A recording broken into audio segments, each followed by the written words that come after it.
Et salut tout le monde, je m'appelle Olivier Beauchemin. Et moi, c'est Francis Juteau. Et vous écoutez le cours du soir Monde Animal Roar! Roar! Le cours du soir. T'as-tu eu peur, Francis? Ah oui, honnêtement, là, j'ai un petit frisson. Ah, c'est pas pire. Hey, on est à la deuxième partie de cette thématique Monde Animal parce qu'on avait encore plein de questions à poser, Frank, Colin. Tant qu'à faire des recherches, là, on en a plein qu'on s'est comme... On tue des questions intéressantes. Fait que là, les cours du soir nous permettent de ne pas les tuer, de les réutiliser puis de vous les offrir. Ouais, puis des fois, quand je fais ma recherche, je me dis « Ah, ça, tu vois? C'est plus une question du cours du soir. » Ah, c'est vrai? Ouais, parce que je trouve que c'est comme « Ah, ça, c'est plus le mood cours du soir. » Tu sais, l'autre podcast, il faut qu'il soit vraiment genre plus tête. On dirait qu'il faut que ça soit vraiment bien monté. Là, des fois, je suis comme « Ah, la question est tough, mais... » Elle se pose en cours du soir. Ouais, pour les gens, les initiés qui aiment ça, ouais, c'est ça. On dirait que ça sert à ça un peu.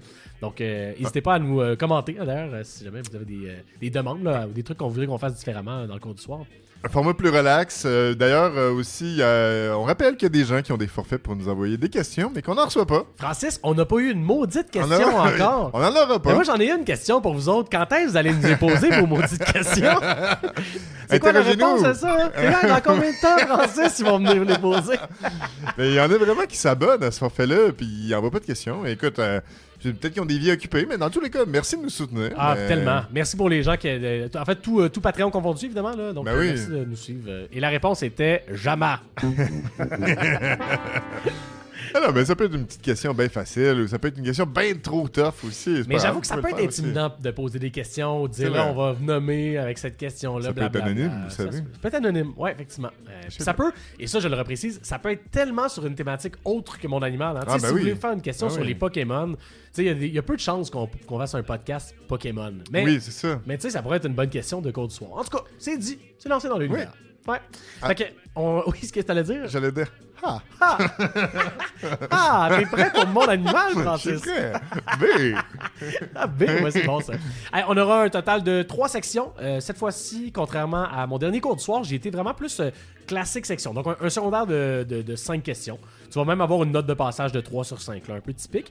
J'ai 3 questions de cégep pour toi aussi. Donc là, tu pourras avoir un 2 sur 3. Puis je t'ai fait une belle maîtrise pour terminer ça. Ah. T'es-tu content? Je suis bien content. Ouais, fait qu'on se lance. Je te lancerai pas sûrement les indicatifs sonores et compagnie. Parfait. Parce qu'on est en mode plus slack, encore une fois. Fait que on se lance pour cette section Mon Animal. Let's go, Minou. Fait que je commence en secondaire, mon chum. Puis comme je te l'ai dit, on va avoir un total de 5 questions secondaires. Je commence avec mon secondaire 1. C'est parti. J'ai envie de commencer ce cours du soir avec une question que tu serais censé connaître en tant que fan de quiz, mon Francis, mais ça se peut que tu ne le saches pas. Okay. Ça, c'est le genre de question parfaite de quiz, surtout quand on commençait au début, que j'adorais, associé au monde animal. Puis je pense que ça vaut la peine de le poser aux gens dans le podcast, puis j'ai surtout hâte de voir si tu le sais. OK. Alors, dans le monde animal des pays chauds, le chameau et le dromadaire sont 2 espèces de mammifères qui font partie de la famille des camélidés, Francis. Hein? Tu t'en souviens de ça? Mais c'est pas ça que je te demande comme question. Ma question quiz, Francis. Il y a seulement un de ces 2 grands herbivores qui a 2 bosses. Lequel, Francis? Est-ce que c'est le chameau ou est-ce que c'est le dromadaire qui a 2 bosses? Ça, c'en est une maudite bonne question de quiz. Hein? C'est une de base tellement qu'en ce moment, mon cerveau a oublié c'est quoi la réponse. C'est fou. C'est Puis, cinglé. Pour une raison qui m'échappe, on n'a pas de truc mnémotechnique pour s'en souvenir. Mais je vais t'en donner un après. Ah, merci. Mais il y en a qui en a, c'est ça. Ouais. Ok, honnêtement, ça va être un... Qui a 2 bosses? Qui a 2 bosses. Est-ce que c'est le chameau ou bien le dromadaire? C'est le dromadaire. C'est le dromadaire, tu dirais? Oui. Hey, je l'ai posé puis je me suis dit, je pense que je vais le pogner parce que on monte des quiz depuis 10 ans, mais c'est genre exactement une question que c'est sûr qu'on s'en souvient pas. Ah oui, puis c'est une question qu'on a posée 1000 fois aussi. Exact. Là, fait que tu vois, chameau, chameau, 2 syllabes, 2 bosses. Okay. Dromadaire, 3 bosses. Non, les chameaux, 2 bosses, dromadaire, 3 bosses, tu ris, tu vas te souvenir de ce truc-là. Ok, mais c'est une bosse. C'est dromadaire, c'est une bosse. Ok, parfait. Ouais, fait qu'on fait chameau, 2 bosses. Ok. Ben, je retournerai ton savoureux gag. Dans mon prochain podcast, là, même si c'est la thématique Harry Potter, je vais te poser cette question-là. Tu fais bien. Le chameau. Voilà, on va bravo à ceux qui l'ont eu à la maison. Okay. C'est ça. Première question. On est toujours donc au secondaire, question-réponse directe. Hein. Donc, secondaire 2. Francis, t'as pas d'animaux de compagnie en ce moment? Tu nous as parlé de Grisou par contre. Non, pas d'animaux de compagnie. Grisou t'as aidé quand même dans le dernier podcast. On Oui, honnêtement, parlé, je le salue. Merci Grisou. Oui, t'as eu ton bac là. Oui. Puis t'aurais pas envie d'avoir des animaux de compagnie d'ailleurs en ce moment? Non, parce que je pense que c'est trop de job puis trop d'engagement émotif. J'en ai pas besoin. C'est vrai que c'est des engagements émotifs. Moi j'en ai un, j'ai un petit chien qui s'appelle Ozzy. C'est un cavalier King Charles. On le salue d'ailleurs. Donc on va parler de chiens justement. Je te fais le pont vers ça. Pour ceux qui ont des chiens, peut-être ça vous aidera aussi à la maison. C'est une question précise. Puis cette réponse-là, j'ai découvert sur le tard en fait, en ayant un chien moi-même. Je te demande, Francis, outre le noir et le blanc, il y a seulement 2 teintes que les chiens peuvent voir. 2 seules couleurs, autres que le noir et le blanc. Alors, quelles sont ces 2 couleurs? Question évidemment en secondaire, donc une réponse simple, pas de choix de réponse ni de vrai ou faux, mais cette fois-ci, je te demande 2 couleurs. Alors, pour avoir le point, il faut vraiment les 2. 2 seules autres couleurs, autres que le noir et blanc, que le chien peut percevoir. Hein? J'ai déjà posé cette question-là un moment donné aussi. Oui? J'ai pas retenu la réponse. Ça va être un quiz difficile, hein? Rouge et bleu. Eh ben, malheureusement, non. C'était bleu, ça, tu l'as eu. Bravo. Et jaune. Bleu et jaune sont les 2 teintes que le chien peut voir, à part le noir et blanc, là, supposément, encore une fois. Puis, je l'ai découvert parce qu'il y a une série australienne jeunesse qui existe qui s'appelle Bluey. Peut-être que tu as vu ça passer, tu reconnaîtrais peut-être les dessins. C'est justement un personnage principal canin et c'est fait pour que les enfants l'écoutent avec leur chien parce que c'est en bleu et jaune. Ou surtout dans des teintes de bleu et jaune, là, effectivement. Bleu et jaune. Puis vous remarquerez que quand vous écoutez des émissions de ce style-là ou avec ces teintes-là, les chiens vont être beaucoup plus réactifs si vous en avez un. Ça explique aussi pourquoi c'est la mascotte du Ikea, le chien. Ah oui, c'est vrai ça, bleu et jaune, effectivement. Bleu et jaune, comme les couleurs de Fido, bleu et jaune. Non, c'est pas la mascotte. Alors, ça va mal à la shop, Francis. Ça va prendre les 3 prochaines questions pour pouvoir réussir ton secondaire. Ça va mal en chiot. Ça va mal en chiot. On passe à la question numéro 3, secondaire 3, Francis. Encore des réponses directes. Le monde des grands félins est large. Hein? T'aimes-tu mes sujets amenés d'ailleurs? Avec prestance. Il y a beaucoup d'espèces de grands félins, on peut facilement les confondre. Alors, ma question ici justement va être pour apprendre des choses sur les grands félins et surtout apprendre à ne pas les confondre. Francis, tu connais ça? Les léopards? Tu connais ça? Les jaguars? Hein? Je veux savoir, quelle est la différence physiquement entre un léopard et un jaguar? C'est en ligne sur un 0 sur 5 de secondaire. Grisou! Grisou, t'es où? C'est un félin en plus, ça. Oui, c'est ça. Évidemment, je le précise là, le jaguar et le léopard, il y a beaucoup de distinctions entre les deux d'un point de vue de géographie, de comportement, tu sais. Mais là, on parle vraiment physiquement, là. Physiquement, qu'est-ce qui différencie le léopard du jaguar? Il y en a un des deux qui a des taches. Non! Non! Non! Alors, les deux ont des taches qu'on appelle d'ailleurs des rosettes, pour ton information. Tu l'auras appris là. Les rosettes, les rosettes ne sont pas remplies chez le léopard. Alors ça, c'est bon à savoir. Alors qu'elles le sont chez le jaguar. Les rosettes chez le léopard vont être vraiment juste le contour. C'est-à-dire, quand elles sont très petites, proches de sa tête, elles vont être remplies là, parce que c'est trop petit pour le remplir. Mais c'est vraiment juste le contour qu'on va voir là, chez le léopard, comme tel, contrairement au jaguar. Bon à savoir. Par contre, dans les deux cas, il faut savoir que des fois, ils ont un trouble de pigmentation, les léopards ou les jaguars, et ils vont naître tout noirs. Et ça, on va appeler ça comment? Une panthère noire. C'est là qu'on appelle ça. Mais là, tu peux pas juste nous laisser de même sans truc mnémotechnique pour retenir cette information. C'est vrai, il faudrait que je m'en invente un, Alors, check bien ça, j'en ai un déjà. Je vais vite, moi. Des rosettes trouées, en forme justement de O, parce qu'ils n'ont pas de rien, ils sont pas remplis. Donc, c'est les O. C'est les O sur le léopard. Ok. C'est bon? C'est bon, oui, j'aime ça. T'aimes ça? Tu l'acceptes? Oui, écoute, peut-être que quelqu'un va le retenir toute sa vie. On sait jamais. Donc, des trous, effectivement. Bravo à ceux qui l'ont eu. 0 sur 3 pour Francis pour l'instant. J'ai bien choisi mes questions. Non, mais le pire, c'est que surtout la 1, c'était particulièrement facile. OK. Question numéro 4. On est en secondaire 4, Francis. Je le vois dans tes yeux de petit gars que t'es déçu en ce moment. Il y a un sujet qu'on n'a pas abordé encore dans le monde animal. Les dinosaures. Ça, t'aurais aimé ça. T'as-tu aimé ça, les dinosaures, Francis? Quand même, mais ça, j'ose presque plus poser des questions là-dessus en bord aussi, parce qu'il y a tellement de sous-réponses à des questions que... Me fait tout le temps ostiner. Oui, c'est vrai. Puis en plus, c'est des noms latins plus, puisque c'était ça. Bon. Mais je n'irai pas là-dedans. Ça va être vraiment une réponse claire que j'ai besoin. Parfait. Mais c'est pas facile, j'ai l'impression. Surtout dans ce qu'on a 4. Ça se peut peut-être vers un 0 sur 4 ou un 0 sur 5. J'ai vraiment hâte de voir. Je suis assez curieux. Donc, bon, les dinosaures, ils sont éteints, évidemment. C'est des anciens grands reptiles qui ont été sur Terre, très importants. Ceci dit, on retrouve encore des traces des dinosaures dans l'évolution. Encore aujourd'hui, il y a des espèces là, qui viennent des dinosaures, là, si on veut. Et ma question, quelle est l'espèce qui est la plus proche descendante actuelle du Tyrannosaure Rex?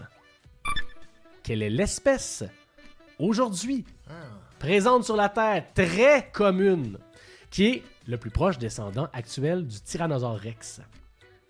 Ah ouais. Et ce n'est pas ce que tu penses. Ah. Ouais. Wow, ça, j'aurais le goût d'y penser longtemps. J'arriverais peut-être pas à la bonne réponse, Ouais. mais très commune. Très commune. Très, très, très commune. Un T-Rex. Et ce n'est absolument pas ce que tu penses. OK. La plus proche du T-Rex. Dire un chien. Eh bien, non. Non, pas du tout. Mais c'est aussi commun que le chien. Ceci dit, il s'agit du poulet. Le poulet est le descendant direct le plus proche du Tyrannosaure Rex. J'ai déjà vu des mimes là-dessus. C'est fou, hein? Puis en fait, il y a des chercheurs américains qui seraient parvenus, donc, en ayant un fémur de T-Rex, là, à isoler des protéines de collagène qu'on retrouve en nombre exact, puis presque la même affaire dans les pattes de poulet, en fait. Donc, ça nous amène vraiment à croire que c'est une descendance qui serait directe. Les T-Rex auraient été, contrairement à ce qu'on aurait pu le savoir dans l'imaginaire fictif, ailés, hein? Il y a comme des petites des ailes, un peu... T-Rex aussi? Ben, je pense que, oui, en tout cas, peut-être pas, là, mais C'est en le tout cas... raptor. C'est une raptor? Ah, je me mélange. Oui, c'est des Velociraptors qui seraient ailés, effectivement, t'as raison, je me mélange. Mais tu sais, il y a des liens directs vers les oiseaux, là, c'est quand même très proche. Quand tu regardes les yeux de la poule, tu sens pas qu'il y a une folie un peu de la dinosaure. Quand tu regardes la patte de la poule, il y a quelque chose qui fait très reptilien, justement, dans ça. Et même, selon le magazine Québec Science, il y a certains scientifiques qui avancent que les poules ne sont pas que des descendants des dinosaures, elles sont des dinosaures. En fait, ce serait vraiment des dinosaures encore. Ouais. Donc, il y aurait, tu sais, probablement, il y a des espèces comme ça qu'on a l'impression qu'ils sont plus récentes, mais non, les poules auraient été d'attrait de très, très, très longtemps, peut-être du temps des dinosaures même. Fait qu'on mange des dinosaures. Ah, écoute, des bonnes petites mec T-Rex. Des brochettes de dinos. Des brochettes de dinos. Alors, 0 sur 4 pour l'instant, mais beaucoup d'apprentissage. Beaucoup de bons fun facts. Oui. On passe en secondaire 5. Alors, dernière chance pour au moins peut-être faire un petit point par la bande. On en a parlé dans l'épisode dernier. Le plus gros animal de l'histoire de l'humanité, selon nos connaissances toujours, c'est la baleine bleue. Alors, j'ai envie d'aller de l'autre côté de la statistique pour m'intéresser à l'univers du très petit. Ma question: quelle est l'espèce la plus petite du règne animal? Évidemment, tout sous-embranchement confondu et compagnie, là. Donc vraiment, l'espèce du règne animal la plus petite. Et ça mesure entre 0,1 mm et 1 mm. Entre 0,1 mm et 1 mm. C'est du petit, ça, on va se le dire. Et c'est dans le règne animal. Donc on n'est pas vraiment du côté des bactéries, là, des virus, là, évidemment. Ouais. C'est vraiment dans le règne animal qu'on cherche. OK. Pas facile comme question non plus, hein. C'est corsé, mon secondaire. Tardigrade? Oh, là! Quinte, oui, le secondaire. Secondaire 5. Ben, écoute, je te donne 5 points pour ça. Le tardigrade. À la maison, si vous savez pas ce que c'est, ça commence à se populariser. On commence à en entendre parler un petit peu plus là, si vous suivez des documentaires animaux. Il s'agit vraiment d'un tout petit animal qui ressemble à un ourson. Donc, on l'appelle aussi l'ourson d'eau pour être accepté là, comme réponse. Donc, c'est très petit. C'est un mélange entre une larve et un ours, là, finalement, en termes de visuel. Ils vivent un peu partout sur la planète, mais surtout dans des zones où on trouve de la mousse ou du lichen. Donc, quand même un peu partout, finalement. Et c'est exceptionnel, Francis. Ils sont résistants au rayonnement. Donc, plus que 1100 fois que l'être humain au rayon X. Résistants à une très haute toxicité, à une très haute salinité, à la déshydratation, au manque d'oxygène. Ils peuvent vivre plusieurs jours à des températures près du zéro absolu, c'est-à-dire moins 273 degrés Celsius. Ils peuvent vivre pendant des heures à des températures aussi très très hautes. C'est vraiment impressionnant le tardigrade. Si vous connaissez pas ça, allez voir ça. Et c'est mignon en plus. Donc voilà. Oui, honnêtement, ces photos-là sont exceptionnelles. Ouais. Ça fait des bons wallpapers d'ordinateur. Et 0,1 à 1 mm, c'est observable en fait. T'sais, avec un microscope, tu peux très bien le voir. C'est pas non plus du niveau bactérien. Là, donc, c'est ça, je me demandais, mettons, acarien, je sais pas si tu sais, c'est-tu bactérien bactériens, ça? C'est tellement une bonne question, mais j'ai l'impression que c'est probablement un peu plus gros de ce que j'en comprends, mais il faudrait faire la recherche, effectivement, des acariens. Ouais. Mais non, c'est un insecte, j'ai l'impression, l'acarien. Donc, non, ça doit être animal, effectivement. Mais je pense que c'est un peu plus gros que ça. Ça se voit sur une punaise, d'après moi. Donc, OK. Alors, bravo. 1 point sur 5 quand même. Félicitations pour ton secondaire, Francis. Yeah. On passe au cégep. Donc, évidemment, même principe que d'habitude. Une thématique donc à la manière de, 3 cours différents. Et je commence avec Histoire et civilisation, mon Francis. Oulala. Donc, on se dirige tout d'abord dans ce cours d'histoire-là parce que je voulais m'intéresser à la mythologie. Quand on dit monde animal, la mythologie est aussi quand même assez connexe. C'est souvent en regardant des animaux là, que les peuples vont créer leurs contes et légendes, en imaginant des espèces, justement. Donc, je vais te décrire une créature à l'aide de différentes parties animales, et toi, tu me dois me nommer le nom de l'espèce, tout simplement. Okay. Souvent, il y a beaucoup d'espèces qui mélangent la tête d'un truc, une queue de quelque chose. Fait que je te nomme les différentes descriptions animales, et on veut savoir le nom de l'espèce mythologique. OK. Tu cherches pas des noms propres, nécessairement, là. Non, quoique ça se peut qu'il y ait des noms propres qui aient été retirés de cette espèce-là aussi. Donc, ça se peut. Fait que oui, peut-être. Je peux accepter ça, effectivement, si jamais tu l'as seulement. T'es prêt? Oui. On commence avec le premier. Un corps de cheval, une tête de cheval et des grandes ailes d'oiseau. Un corps de cheval, une tête de cheval et des grandes ailes d'oiseau. Et là, ici, on pourrait avoir un nom propre. Ah oui, hein? Le Philippe Ailé. Le Philippe Ailé. Ah, ça, tu vas t'en souvenir de Philippe, hein? Ça, là, c'est mon truc mnémotechnique préféré. Pégase. Pégase. On commence ça facile, là. Je t'en ai une petite facile pour commencer. Les autres vont quand même être déjà... C'est quoi que t'aurais pu accepter aussi? Non, mais je pense que Pégase, c'est vraiment, ici, t'as bien raison, un nom propre. Là. C'est vraiment une seule espèce qui a été créée. Et pour ton information, Pégase, en fait, c'est une des créatures qui aurait été le fils de Poséidon. Ah, oui, donc c'est vraiment une espèce unique, là, propre. Là, si on passe maintenant en B. Un abdomen, des pattes et une queue de lion. Une tête, des ailes et des serres d'aigle. Alors, un abdomen, des pattes, une queue de lion, donc plus le corps là, de lion. Une tête, des ailes et des serres d'aigle. On cherche toujours ici, je le répète, une créature mythique. Là, cette fois-ci, là, les 3 prochains, une espèce là, va être ce qu'on cherche. Tu me diras s'il faut que je tranche entre les deux aussi, là, griffon ou hippogriffe? Je vais accepter griffon. Hippogriffe, on irait ici un corps de cheval pour hippo. Hippogriffe, donc on n'est pas dans le lion cette fois-ci, dans l'hippogriffe. Fait qu'il aurait fallu le cheval. Il aurait fallu trancher. Okay. J'ai été smart quand même de te l'accepter vu que tu as nommé déjà le griffon. Mais oui, pour votre information, hippogriffe, on est dans le cheval, ceci dit. Sache que le griffon aurait à l'époque des oreilles de cheval. Donc je ne l'ai pas précisé, juste pour pas mélanger. Mais il y aurait même eu des oreilles de chevaux qui auraient pu se rajouter au griffon. On passe en C. T'es à 2 sur 4, ça va bien. 2 sur 2 pour l'instant. Le corps d'un lion, encore une fois. Un visage d'homme et une queue de scorpion. Parfois, il y a même des ailes de chauve-souris. Je le répète. Un corps de lion, un visage d'homme, une queue de scorpion et parfois même des ailes de chauve-souris. Ça, cette image-là est tellement terrifiante, elle m'a tellement marqué que c'est gravé dans ma mémoire. C'est fou, hein? Ouais. Il y a des vieilles peintures de ça. C'est vraiment effrayant, effectivement. C'est même pas effrayant, genre ça a l'air d'un monstre. C'est juste tellement mal dessiné et weird que c'est... Manticore? Manticore, bravo, pas facile, vraiment, si vous l'avez eu à la maison. Félicitations, c'est vraiment tough. Manticore, effectivement, c'est dans le folklore persan, la mythologie persane. Ça date de moins 4 avant Jésus-Christ. Donc, moins 4? Moins 4, excuse-moi, 4e siècle avant Jésus-Christ. Ouais, moins 4, je fais comme ça. Moins 4, c'est précis.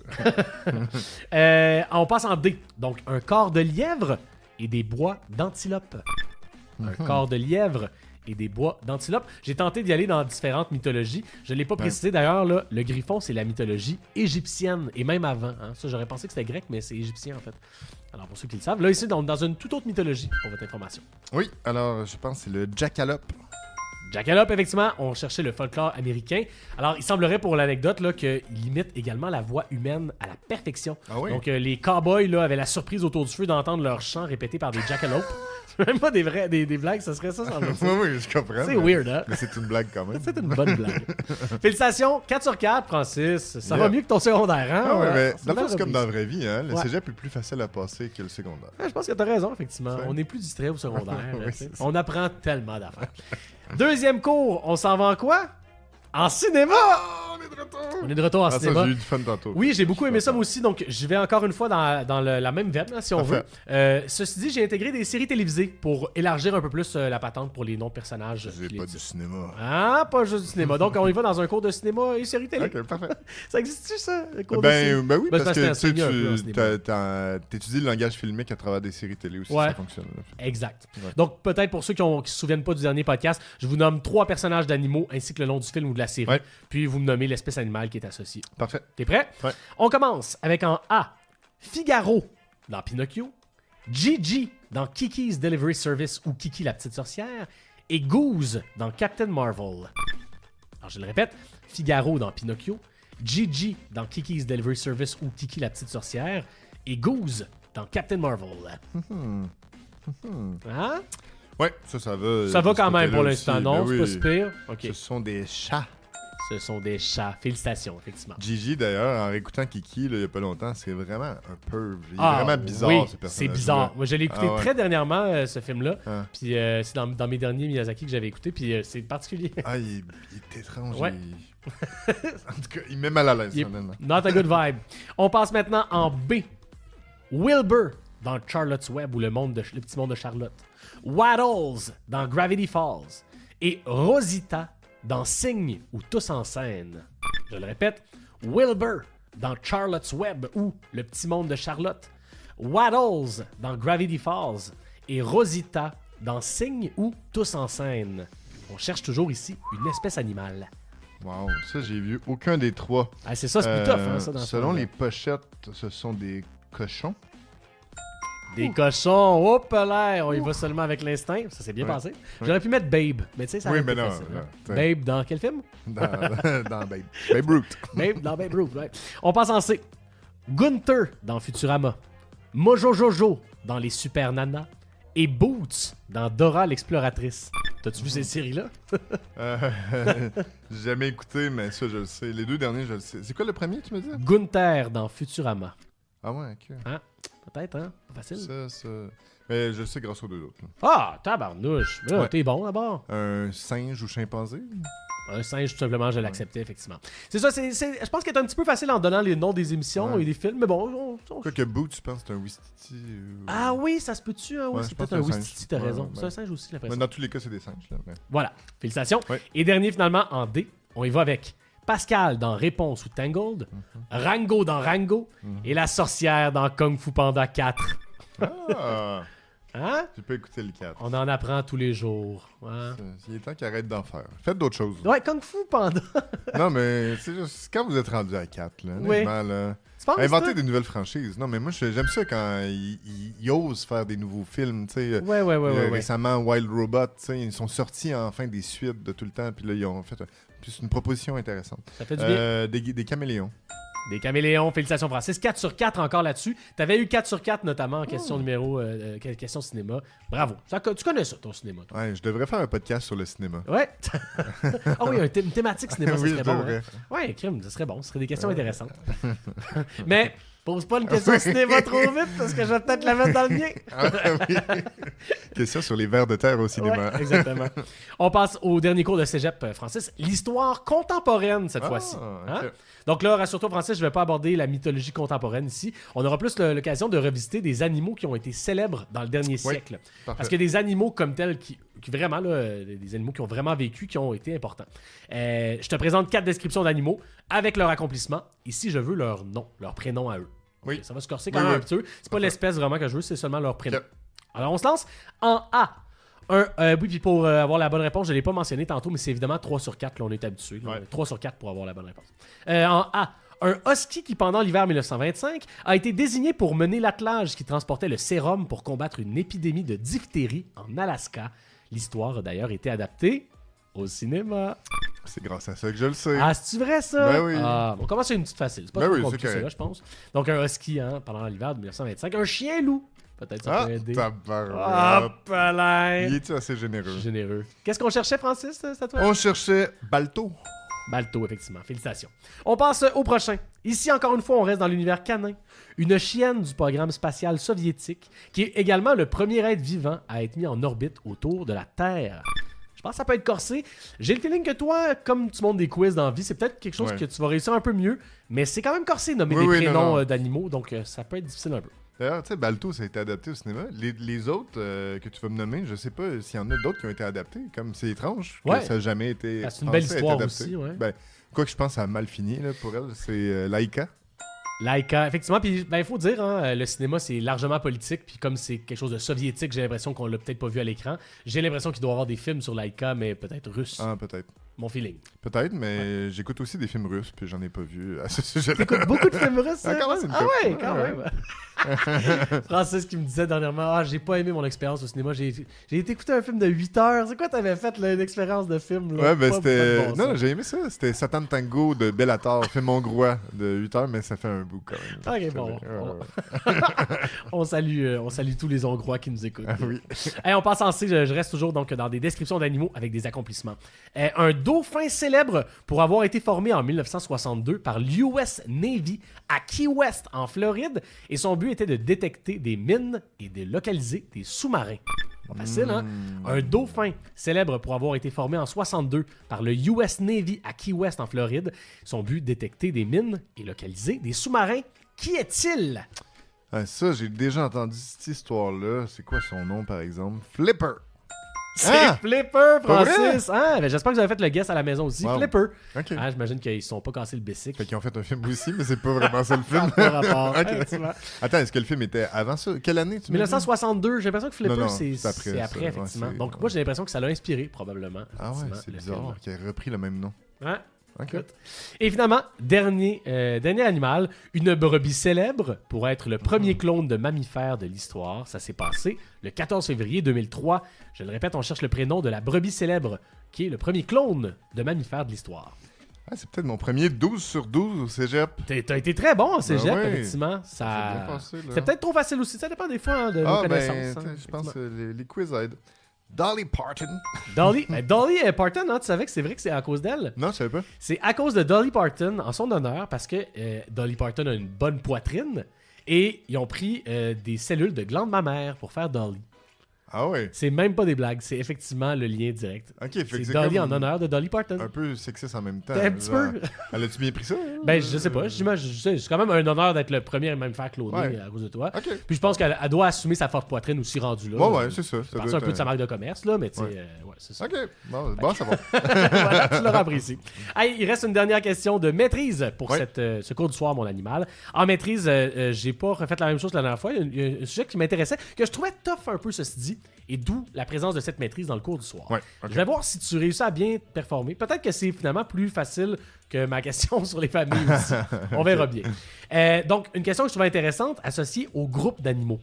Souvent, quand on parle des animaux, ils bougent ensemble. Il y a un nom d'un groupe, là, en langue française, il y a un nom pour décrire ces groupes-là. Alors, je te donne une espèce et je veux savoir quel est tout simplement le nom du groupe qui est associé. Je sais pas si c'est clair. Oui, c'est clair. Bon, je pense que on va le trouver après ça assez rapidement. Encore une fois, je ne nommerai pas toutes. Je vais vraiment y aller avec un premier. Tu me donnes tout simplement le nom. On commence avec un facile, les abeilles.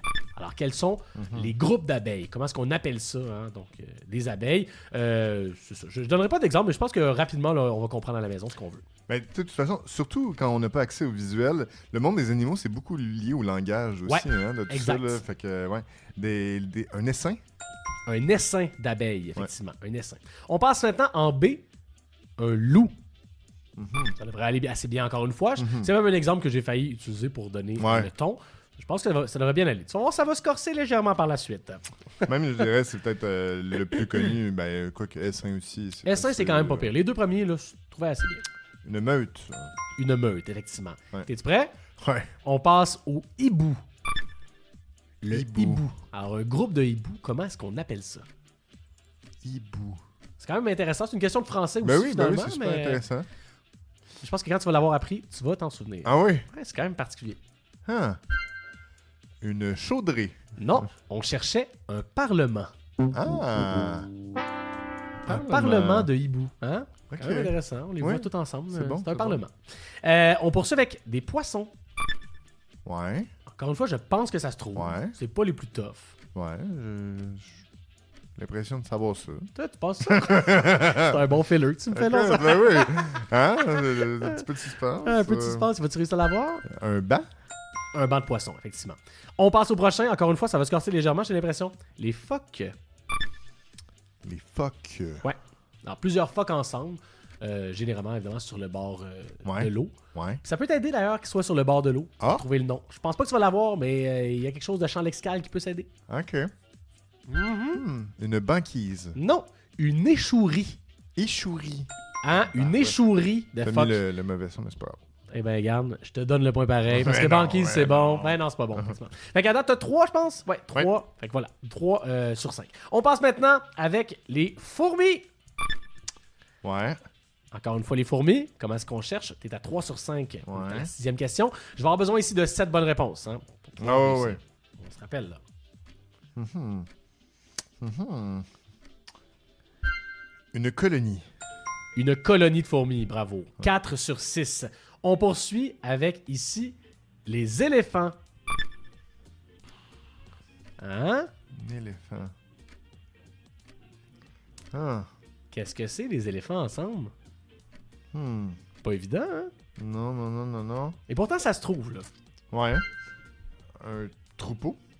Un troupeau d'éléphants, Ah oui? effectivement. Ah. Mais c'est pas un troupeau de tout, hein? C'est pas un troupeau d'abeilles. Alors, je l'intègre Ouais, quand c'est même. ça. Ok. Troupeau d'éléphants. Ouais. C'est comme ça qu'on appelle ça. Bravo. On poursuit avec maintenant un sanglier. Sanglier. Et je pense que ça va te dire de quoi. Ah ouais, hein? Ouais. Je pense, c'est juste que ça va être tough d'aller le chercher dans ta tête. Mais je pense que tu le sais. C'est juste que c'est un terme qui est plus précis, là. Mais c'est pas facile, encore une fois. Une lait. Non, la lait, je pense que c'est la femme du sanglier, si tu ne me trompes pas. Malheureusement. C'était une harde de sanglier. Harde, Une c'est harde de sanglier qu'on Ok. cherchait. Ouais. Ouais. Alors voilà, en ce moment, tu n'as plus droit à l'erreur, Francis. Oups. On passe maintenant à l'avant-dernière question. Ouais. Les moustiques. Mhm. Les moustiques, Hmm. qu'est-ce que ce serait un groupe de moustiques? Je sais pas si c'est le poète en moi, mais c'est une réponse poétique. Qu'est-ce que tu vas me donner? Ah ouais, hein? Vas-y donc. Le nuage. Un nuage Ah, ou une nuée aussi va être acceptée. Nuée aussi. Une nuée de moustiques ou un nuage de moustiques. Un nuage de musique, c'est beau quand même. C'est On dirait cute, une hein? style. Oui, parce que c'en est quasiment une, finalement. Ben oui. Et on passe au tout dernier animal. Alors, bonne chance. On cherchait ici. Excuse-moi. Qu'est-ce qui se passe? Ici? On cherchait le groupe pour le flamant rose. Flamant rose. Pas facile, cela non plus. Je pense que ça va être corsé pour toi d'abord. Là, t'es à 6, là. Ouais, c'est ça, fesse. Mais ça va s'arrêter là. Ça va être tough, hein, je crois. Une rosetière. Malheureusement pas, Francis. T'étais proche d'avoir ta maîtrise, par contre. C'était une flamboyance. Ah! Une c'est donc bien beau. flamboyance. Ça aussi, c'est poétique. Flamand. Hein, c'est cute. Un Tu te sens- parlement. Ouais, un parlement de hibou. J'en ai d'autres pour toi, en fait, qui sont tough, si tu veux, pour Vas-y. apprendre. On aurait aussi pu avoir une fierté de lion. Ah! Une fierté de lion, hein, c'est un groupe de lions. Ok, mais quel Un titre? panier de crabes. Ouais. Un panier de Ça, c'est une crabes. expression. Ça quand même existe. aussi, là. Un nœud de vipère, c'est pas juste Ouais. une expression, c'est Ah. vraiment bien un nœud de vipère, c'est comme ça un groupe. Une foule de kangourous et Foule. une assemblée de babouins. Ah. Hein? Et ça, des Comme assemblées à de l'Assemblée babouins, nationale. pas nécessaire d'aller très loin pour en voir. Je suis bien content. Mais en anglais aussi, moi, j'ai tout le temps retenu, il y avait murder pour des corbeaux. Ah ouais? Plein de corbeaux, là, c'est un murder en anglais. Mais Un murder? Je pense pas que c'est un meurtre en français. Ah ouais, un meurtre Ouais. de corbeau. Ouais, Ben, c'est si vous ça. savez, dites-nous-le. D'ici notre prochaine assemblée de babouins, mon Francis, on va pouvoir se dire ça. Merci tout le monde d'avoir Merci, joué avec nous Oli. autres. À bientôt. Ciao.